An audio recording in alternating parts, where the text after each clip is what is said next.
कहानी की शुरुआत में हम जूलिया और ऑस्कर नाम के दो साइंटिस्टों को बर्फ से भरे हुए एक इलाके में कुछ एक्सपेरिमेंट करते हुए देखते हैं, जिसके लिए उन्हें बर्फीले पानी में बम डालकर कुछ धमाके करने पड़े। तभी उन्हें हेडक्वार्टर्स से कॉल आया। उन्हें चेतावनी दी गई कि उनकी लोकेशन पर बहुत ही खतरनाक तूफान आने वाला है, इसलिए जल्द से जल्द जूलिया और ऑस्कर को वहां से निकलना होगा। उनके नजदीक घूम रही एक रशियन सबमरीन ने कुछ अजीब और तेज आवाज महसूस की, जो उन्हें भी खास समझ नहीं आई। सबसे हैरानी की बात ये थी कि समुद्र की लहरें नीचे से ऊपर की तरफ उठ रही थी। जूलिया के स्कैनर्स अजीब तरीके से काम करने लगे और उनके कैंप के आसपास की बर्फ भी तेजी से टूटने लगी। जूलिया जाने से पहले अपने रिसर्च पेपर्स उठाना चाहती थी, मगर तूफान उनके बहुत ज्यादा करीब पहुंच चुका था, तो ऑस्कर उसे खींचता हुआ स्नो मोबिल तक ले गया। तभी सबमरीन के कैप्टन ने पता लगाया कि ये आवाज किसी जिंदा चीज की है और वो लोग तुरंत उससे बचने की कोशिश करने लगे। लेकिन अचानक सबमरीन से पानी के अंदर ही एक बहुत बड़ी चीज टकरा गई।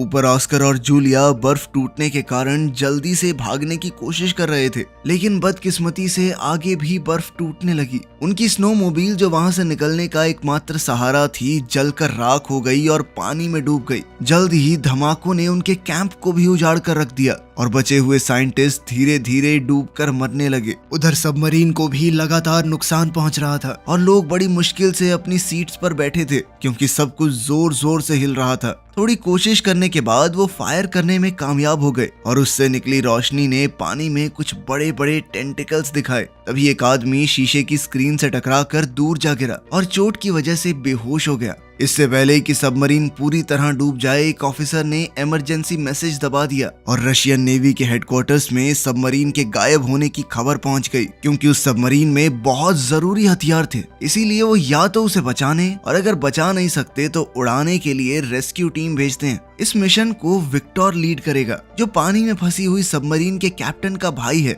उनका परिवार परेशान था कि कहीं विक्टर भी वहां गायब ना हो जाए। उसकी मां को बहुत ज्यादा टेंशन हो रही थी, इसीलिए उन्होंने विक्टर को एक घड़ी दी, जो कि विक्टर के पिता की थी, जो अब इस दुनिया में नहीं है। उन्होंने कहा कि ये तुम्हारी रक्षा करेगी, वो जहां भी होंगे तुम्हारा ध्यान रखेंगे। उस रात विक्टर डॉक्स पर पहुंचा तो उसे पता चला कि उसके पिता के पुराने दोस्त एडमिरल ओलशैंस्की भी मिशन पर जा रहे हैं। अब उसे चिंता होने लगी कि मिस्टर ओलशैंस्की इस काम के लिए कुछ ज्यादा ही बूढ़े नहीं हो चुके हैं। ये बुढ़ा मरेगा, नाम मेरा हो जाएगा। जैसे ही विक्टर सबमरीन में चढ़ा, तभी क्रू मेंबर्स कंप्लेन करने लगे कि उन्हें छुट्टी से जल्दी वापस बुला लिया गया। दूसरी ओर जूलिया और ऑस्कर उस बर्फीले तूफान में भटक रहे थे। फोन से सिग्नल पकड़ने की कोशिश में जूलिया का ध्यान भटक गया और वो एक गहरी खाई में गिरने ही वाली थी कि तभी ऑस्कर ने उसे ऐन वक्त पर पकड़ लिया। उसी वक्त जूलिया के फोन में एक ऑयल रिग का सिग्नल मिला और सिग्नल मिलते ही उसने कॉल मिला दी, लेकिन उस बर्फीले तूफान की वजह से बहुत ज्यादा शोर था और रिग के लोग उसकी बात नहीं समझ पाए। थोड़ी देर बाद सिग्नल चला गया और कॉल कट गई। ऑस्कर अब बहुत फ्रस्ट्रेट हो चुका था। उसने एक फ्लेयर गन आसमान की तरफ चलाई और थकान के मारे जमीन पर बैठ गया। अगली सुबह सबमरीन दूसरी सबमरीन के गायब होने वाली जगह पर पहुंची। बहुत तैयारी के बाद वो लोग पानी में उतरे। जहाज के क्रू ने नोटिस किया कि ओलशैंस्की विक्टर को एक प्राइवेट रूम में ले गया था, जहां कुछ सीनियर ऑफिसर्स मौजूद थे और उन्हें एक रिपोर्ट पढ़ने के लिए दी गई, जिसे पढ़कर सब लोग बहुत ज्यादा परेशान हो गए। जल्दी ही पुरानी सबमरीन के गायब होने को लेकर अफवाहें फैलने लगी। वहीं दूसरी तरफ जूलिया और ऑस्कर को एक बुई बर्फ में फंसा हुआ मिला। बुई दरअसल एक ऐसा डिवाइस है जो पानी में तैरते हुए आसपास के जहाजों को सिग्नल भेजता है। तब उनके मन में उम्मीद जाग गई कि कोई तो उन्हें ढूंढने जरूर आएगा। इसके बाद वो इधर उधर भटकना बंद करके वहीं रुक गए। जब सबमरीन को बुई का सिग्नल मिला तो दोनों तुरंत उसी दिशा में बढ़ने लगे। अचानक से बहुत सारी वेल्स सबमरीन के चारों तरफ मंडराने लगी, मगर क्रू मेंबर्स भी बिना उन्हें चोट पहुंचाए नीचे जाने की कोशिश करने लगे। एक वेल गलती से स्क्रू हेड से टकरा गई। तभी ओलशैंकी ने क्रू को सोनार चालू करने को कहा, जबकि विक्टर इस बात से सहमत नहीं था। जब सोनार को एक्टिवेट किया गया तो वेल्स थोड़ी दूर चली गई, लेकिन पलक झपकते ही वापस पास आ गई। क्रू को कुछ भी समझ नहीं आ रहा था कि आखिर ये क्या हो रहा है, पर तभी अचानक से सभी वेल मछलियां वहां से चली गई। पता चला कि उस एरिया में एक लो फ्रीक्वेंसी की आवाज आ रही है और अचानक ही समुद्र का निचला हिस्सा ऊपर उठ रहा है। तभी अचानक अंधेरे में एक बड़ा सा टेंटिकल हिलने लगा और सिर्फ अपने एक ही वार से उसने वेल को मार डाला। सबमरीन के क्रू को तो ये आवाज सुनाई नहीं दे रही थी। तभी उनका रेडार सिग्नल देने लगा कि एक बहुत बड़ा जीव उनकी सबमरीन से टकराने वाला है। ओल्शेंस्की को लगा कि शायद किसी दुश्मन का जहाज आ रहा है, इसीलिए उसने क्रू मेंबर्स को फायर करने का ऑर्डर दिया। लेकिन विक्टर को ये ऑर्डर सही नहीं लगा, इसीलिए उसने क्रू को जल्दी से छुप जाने को कहा। सबमरीन बर्फ की दीवार में क्रैक के अंदर चली गई। जब भी सबमरीन बर्फ से टकराती तो हिलने लगती और रेडार की आवाज भी और तेज होती जा रही थी, जिससे हेडफोन्स लगाए हुए लोगों के कान दर्द करने लगते हैं। जैसे ही वो अजीब दुश्मन उनका पीछा करता है, क्रू को सबमरीन रोकनी पड़ी क्योंकि एक दीवार ने उनका रास्ता रोक लिया था। खुशी की बात यह थी कि उनका पीछा करने वाला वो अनजान दुश्मन तब तक जा चुका था। जब क्रू सबमरीन के डैमेज का अंदाजा लगा रही थी तो ओल्शेंस्की विक्टर को डांटता है कि उसने बिना सोचे समझे रिस्क लिया। अब उनके पास कोई ऑप्शन नहीं बचा, तो अब उन्हें सबमरीन को ठीक करने के लिए पानी के ऊपर आना होगा। वहीं जूलिया और ऑस्कर कुछ पत्थरों के पास चिपक कर गर्मी लेने की कोशिश कर रहे थे। अचानक बर्फ टूटने की आवाज सुनाई दी और सबमरीन पानी से बाहर निकल आई। सबमरीन में से लोग तुरंत बचे हुए लोगों को देखकर उनसे मिलने के लिए आए, ये पता होने के बावजूद भी कि ये लोग उस सबमरीन के तो नहीं हैं जिसके ऊपर हमला हुआ था। क्रू मेंबर्स ने उनकी बात ध्यान से सुनी। विक्टर ने बुई को चेक किया और फिर ओल्शेंस्की से बात करने गया। ओल्शेंस्की का कहना था कि इन दोनों को थोड़ा खाना देकर यहीं छोड़ दो, क्योंकि हो सकता है कि ये दूसरे देश के जासूस हों। लेकिन विक्टर ने उन पर थोड़ी दया करते हुए उन्हें सबमरीन में बैठा लिया। मरम्मत का काम पूरा होते ही सबमरीन फिर से पानी में चली गई और उन्होंने बुए के पास सर्च करना शुरू किया। मेडिकल चेकअप के बाद जूलिया और ऑस्कर को खाना दिया गया। फिर विक्टर ने उन्हें मैप दिखाकर उनके कैंप की लोकेशन पूछी और साथ ही ये भी पूछा कि क्या उन्होंने कुछ अजीब देखा है। जूलिया बताती है कि उन्होंने वहाँ बड़े बड़े धमाके देखे थे। विक्टर को लगा कि शायद यही उसके भाई की सबमरीन के डूबने की वजह है। सारा क्रू आगे की योजना के बारे में बात करने लगा, लेकिन ओल्शेंस्की ने कहा कि हमें वापस चलना चाहिए क्योंकि थोड़ी देर पहले रडार में जो भी चीज थी वो खतरा वापस आ सकता है। अगर हम पर फिर से अटैक हुआ तो इमरजेंसी सिग्नल भेजना तक मुश्किल होगा। लेकिन विक्टर अपने भाई को ढूंढने के लिए बेचैन था और ऑर्डर देता है कि सबमरीन जूलिया के कैंप की तरफ ले चलो। ओल्शेंस्की ने विक्टर को दूर ले जाकर चेतावनी दी कि ये दूसरी बार है जब उसने गलत फैसला लिया है। अगर एक और बार ऐसा हुआ तो सब कुछ खत्म हो जाएगा। विक्टर ने अपने एक साथी को समझाया कि हमें जल्दी करनी होगी क्योंकि अगर दूसरी सबमरीन में कोई जिंदा है तो उसके पास ऑक्सीजन कम ही बची होगी। तभी जूलिया को एक अजीब सी आवाज सुनाई दी। ऑस्कर कहता है कि ये सोनार की आवाज है जो दूसरी सबमरीन को ढूंढ रही है। खोज कुछ देर तक चलती रही, लेकिन फिर रेडार दिखाता है कि वो अजीब दुश्मन फिर से उनका पीछा कर रहा है। विक्टर ने क्रू से कहा कि पहले की तरह एक छुपने की जगह ढूंढो, लेकिन इस बार उनके आसपास कोई इस तरह की जगह नहीं थी। लेकिन वहीं पास में एक ऑयल रिग मौजूद थी, तो विक्टर ने सोचा कि वहां पर छुपने की जगह मिल सकती है। जब सबमरीन पानी की सतह पर आने के लिए तैयार हो रही थी, तब ऑयल रिग के सभी वर्कर्स समुद्र से उठ रहे बड़े बड़े टेंटिकल्स को देखकर हैरान रह गए। उन्होंने तुरंत अलार्म बजा दिया। टेंटिकल्स रिग पर अटैक करना शुरू कर देते हैं और सारी बिल्डिंग गिरने लगती है। कई जगह तो जबरदस्त धमाके भी होने लगे। बहुत से वर्कर्स ने घबराकर भागने की कोशिश की, लेकिन उनके पास कहीं जाने की जगह ही नहीं थी क्योंकि पूरा का पूरा स्ट्रक्चर ही टूट रहा था। जैसे ही सबमरीन का कांटेक्ट रिग से टूटा तो विक्टर पेरिस्कोप की मदद से ये देखने की कोशिश करने लगा कि आखिर चल क्या रहा है। जब उसने बड़े बड़े टेंटिकल्स को रिग को तबाह करते हुए देखा तो वो डर गया। उसने ये दृश्य स्क्रीन पर भेजा ताकि पूरा क्रू ये देख सके कि वो किससे लड़ रहे हैं, उनका दुश्मन कितना बड़ा है। जब रिग पूरी तरह से खत्म हो गई तो वो अजीब मॉन्स्टर फिर से सबमरीन का पीछा करने लगा, जिसके बाद उन्हें सबमरीन को तुरंत मोड़ना पड़ा। ओल्शेंस्की सोचने लगा कि विक्टर का क्रू को वो बड़ा सा मॉन्स्टर दिखाना उसकी तीसरी गलती थी और उसने सीधे तौर पर कहा कि अब से लीडरशिप मैं संभालूंगा। उसने जल्दी से कहा कि 2 टॉर्पीडो इसके ऊपर दाग दो और वो सीधा टारगेट को जाकर लगे। इस पर ओल्शेंस्की ने कहा कि ऐसे किया जाता है काम, लेकिन उसका चेहरा मरे हुए फूल की तरह मुरझा गया जब एक ऑफिसर कहता है कि दुश्मन अब भी जिंदा है और अब और गुस्से में आगे बढ़ रहा है और टॉर्पीडोज छोड़े जाते हैं। एक और धमाका होता है, मेन टारगेट को फिर से लगता है, लेकिन ये भी उस बड़े से मॉन्स्टर को मारने के लिए काफी नहीं था। मॉन्स्टर सबमरीन का पीछा करता रहता है और ओल्शेंस्की डर के मारे कुछ नहीं कर पाता। तब विक्टर ने फिर से कमान संभाली और क्रू से कहा कि जितना हो सके सबमरीन को तेज भगाओ। वो लोग उस मॉन्स्टर के ज्यादातर अटैक्स से बच गए, लेकिन एक टेंटिकल सबमरीन को लगा जिससे सबमरीन को थोड़ा नुकसान तो पहुंचा। वहां पर काम कर रहे लोगों को भी बहुत चोट आई। विक्टर का भी सर टकरा गया और उसे चक्कर आने लगे। कुछ कंप्यूटर्स में शॉर्ट सर्किट हो जाते हैं और एक कंप्यूटर तो एक आदमी के ऊपर गिर गया। सबमरीन डूबने डूबने लगती है और वो मॉन्स्टर इस मौके का फायदा उठाकर एक और जोर का हमला करता है। अचानक से मिसाइल वाले कंपार्टमेंट में धमाका हो गया। वहां पर बुरी तरह से आग लग गई, जिसके बाद जहाज के क्रू ने वहां पर वेंटिलेशन बंद करके एरिया को पूरी तरह सील कर दिया। 7 लोगों ने वहीं रुककर एक्सटिंग्विशर की मदद से आग को बुझाने की कोशिश की, लेकिन टेंटिकल के एक और जबरदस्त वार से सबमरीन तेजी से नीचे गिरने लगती है। रेडार दिखाता है कि उस जानवर ने उन्हें चारों तरफ से घेर लिया है। जब क्रू ने ध्यान से देखा तो पता चला कि वो मॉन्स्टर एक क्रैकन है, आज के ऑक्टोपस का एक बहुत बड़ा रूप। क्रैकन के बारे में पुराने समय में बहुत सी कहानियां लिखी गई हैं। अब क्योंकि उनके पास एक आखिरी मिसाइल बची है तो उसे बहुत सोच समझ कर इस्तेमाल करना होगा। वो लोग आपस में डिस्कशन करने लगे कि आगे क्या करना चाहिए। विक्टर ने कहा कि सबमरीन को साइलेंट मोड पर ले जाओ, क्योंकि समुद्री जानवर आमतौर पर आवाजों से शिकार करते हैं। इसी वजह से टॉर्पीडो रूम में मौजूद वर्कर्स को आग बुझाने का काम रोकना पड़ता है, जिससे वहां पर कार्बन डाइऑक्साइड और कार्बन मोनोऑक्साइड के लेवल बढ़ने लगे। क्रैकन की आवाज कम्युनिकेशन ऑफिसर के कानों में बुरी तरह चुभ रही थी। टॉर्पीडो वाले कमरे में मौजूद लोग सोचने लगते हैं कि क्या हम ऐसे ही मर जाएंगे,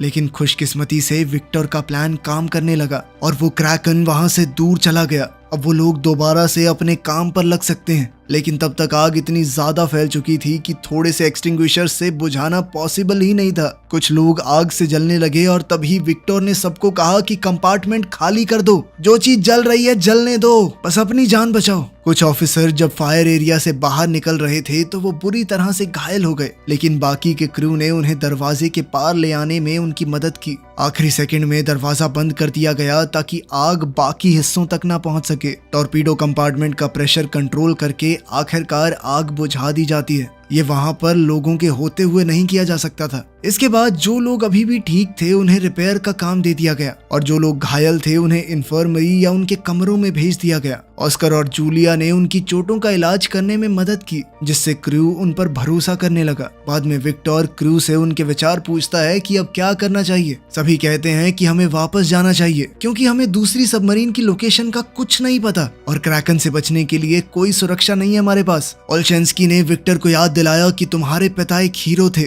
जो एक सबमरीन इंसिडेंट में लोगों को बचाते हुए शहीद हुए थे। काफी सोचने के बाद अब विक्टर भी मान गया कि वापस चलने में ही भलाई है। जब सबमरीन घर लौटने लगी, विक्टर अपने पिता की लिखी हुई आखिरी चिट्ठी पढ़ता है। तभी जूलिया उसके कमरे में आई और देखती है कि वहां पर कुछ पक्षी थे। विक्टर ने बताया कि उन्हें ऑक्सीजन लेवल चेक करने के लिए रखा गया है।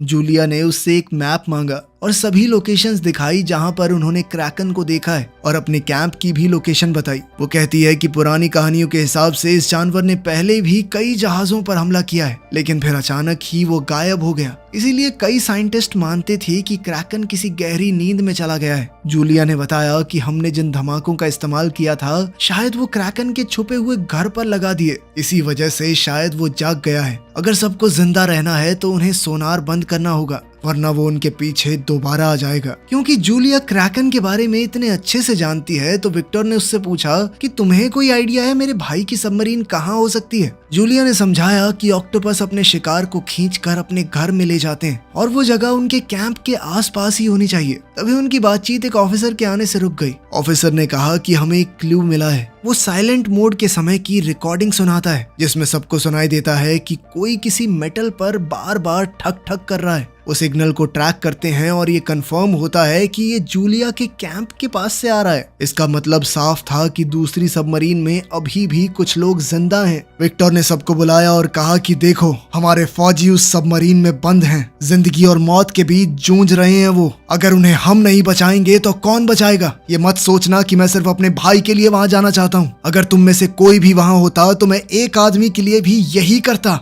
जिसके बाद उसने अपने साथियों को सीधे ऑर्डर दिया कि सबमरीन को जूलिया के कैंप की तरफ ले चलो। अचानक मशीन और दीवारों में से नट बोल्ट्स निकलने लगे, ग्लास और लाइट्स टूट गई। इसका मतलब था कि सबमरीन ज्यादा गहरे पानी में चली गई है, जिस वजह से वो लोग सबमरीन को थोड़ा ऊपर लेकर गए। तब एक ऑफिसर ने नोटिस किया कि हम तो कुछ अलग ही जगह पर आ चुके हैं। विक्टर ने कहा कि हमें एक मिनी सबमरीन भेजनी चाहिए इस जगह को अच्छे से देखने के लिए, क्योंकि मिनी सबमरीन का पायलट पिछले अटैक में इंजर्ड हो गया था। तो विक्टर ने कहा कि मैं खुद जाऊंगा और तब तक ओल्शेंस्की कमांड में रहेंगे।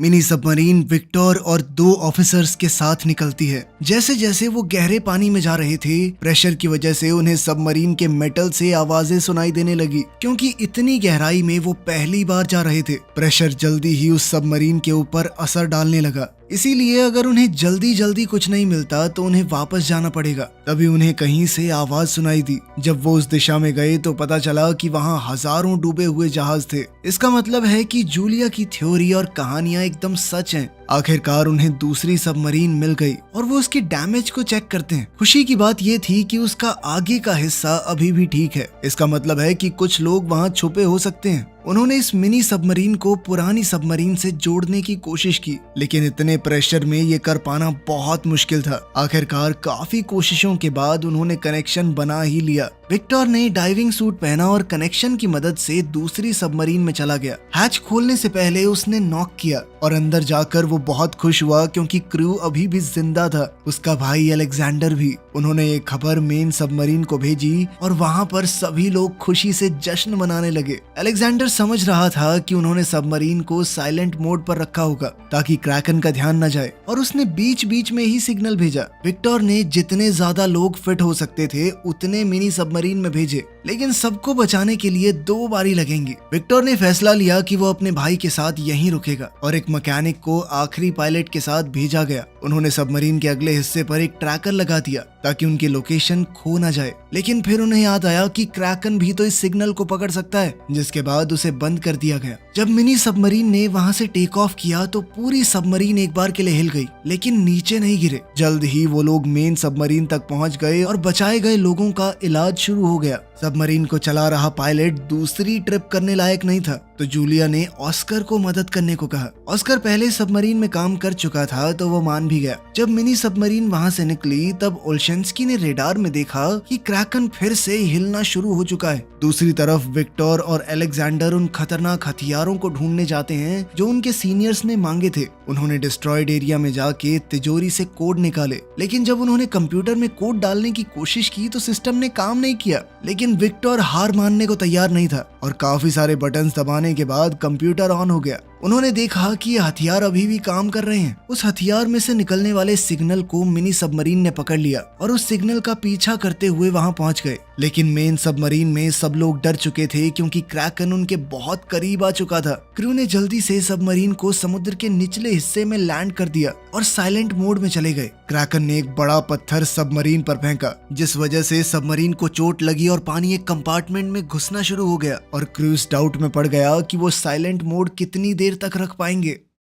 जल्द ही मिनी सबमरीन विक्टर की लोकेशन तक पहुंच गई और जब डॉकिंग हो रही थी तब गलती से ट्रैकर ऑन हो गया। क्रैकन मेन सबमरीन पर अटैक करने ही वाला था, लेकिन ट्रैकर का सिग्नल पाते ही वो अपनी गुफा की तरफ बढ़ा। ओल्शेंस्की ने क्रू को ऑर्डर दिया कि जल्दी से इस मौके का फायदा उठाकर ऊपर चलो। इसी दौरान विक्टर पाइप के थ्रू हथियारों वाले कमरे तक पहुंचने की कोशिश कर रहा था, जो क्रैकन के हमले की वजह से ब्लॉक हो गया था। अलेक्जेंडर ने मिनी सबमरीन के डॉक की आवाज सुनी और अपने क्रू को जाने के लिए कहा, जबकि वो अपने भाई का इंतजार करने लगा। आखिरकार विक्टर हथियारों वाले कमरे में पहुंच गया और उसने मिसाइलों के अंदर कोड डालना शुरू कर दिया, जबकि अलेक्जेंडर कंप्यूटर में कोड डाल रहा था। हथियार लोड होने में थोड़ा टाइम लग रहा था। इसी बीच क्रैकन ने उन्हें ढूंढ लिया। सभी लोग उसके हमले के लिए मानसिक तौर पर तैयार थे। जब उसके टेंटिकल्स सबमरीन के चारों तरफ घूम रहे थे, दोनों भाई आपस में बात करते हैं और अपनी पुरानी लड़ाइयों के लिए एक दूसरे से माफी मांगते हैं। क्रैकन ने एक झटके में सबमरीन का आधा हिस्सा तोड़ दिया, लेकिन वो हिस्सा तो पहले ही खाली था। क्रैकन अब दोबारा अटैक करने ही वाला था। दोनों भाइयों ने एक साथ बटन दबा दिया ताकि हथियार फायर हो सके। अब पानी सबमरीन में घुसने लगा तो विक्टर जल्दी से पाइप के थ्रू वापस अलेक्जेंडर के पास गया। वो हथियार जल्द ही खुद ब खुद फटने वाले थे, तो दोनों भाई तेजी से निकलने की कोशिश करते हैं। सबमरीन अब डूब रही थी और जोरदार लहरों की वजह से कॉरिडोर में पानी आ रहा था, जिस वजह से दोनों भाई अलग हो गए। विक्टर ने अलेक्जेंडर को ढूंढते हुए उसका हाथ पानी से बाहर निकलते हुए देखा। विक्टर ने तुरंत उसका हाथ पकड़ा और अपने पास खींचने लगा, जब तक अलेक्जेंडर सही सलामत उसके पास नहीं आ गया। दोनों भाई सीढ़ियां चढ़कर मिनी सबमरीन में घुस गए और दरवाजा बंद कर लिया ताकि पानी अंदर ना आ सके। अब सिर्फ 2 मिनट बचे हैं धमाके के लिए, लेकिन मिनी सबमरीन लॉन्च नहीं कर पा रही थी। जब वो लोग मेन सबमरीन के साथ जुड़े जुड़े नीचे गिरने लगे तो विक्टर को इमरजेंसी लीवर याद आया। उसे खींचते ही मिनी सबमरीन आखिरकार डिस्कनेक्ट हो गई। फिर वो तेजी से निकलते हैं और हथियारों के फटते ही जो शॉक वेव निकली उन्होंने मिनी सबमरीन को समुद्र में घुमा दिया। ऊपर मेन सबमरीन में सब लोग बस उनके सही सलामत ऊपर आने का इंतजार कर रहे थे। कुछ देर बाद सब लोगों के हौसले टूट ही रहे थे कि तभी पानी में कुछ बबल्स दिखने लगे। वो मिनी सबमरीन ही थी जो आखिरकार ऊपर आ चुकी थी। आखिरकार वो सभी लोग बच गए और दोनों भाई एक साथ अपनी माँ से मिले। वीडियो पसंद आई तो लाइक कर देना, चैनल को सब्सक्राइब कर लेना। मिलते हैं अगली वीडियो में।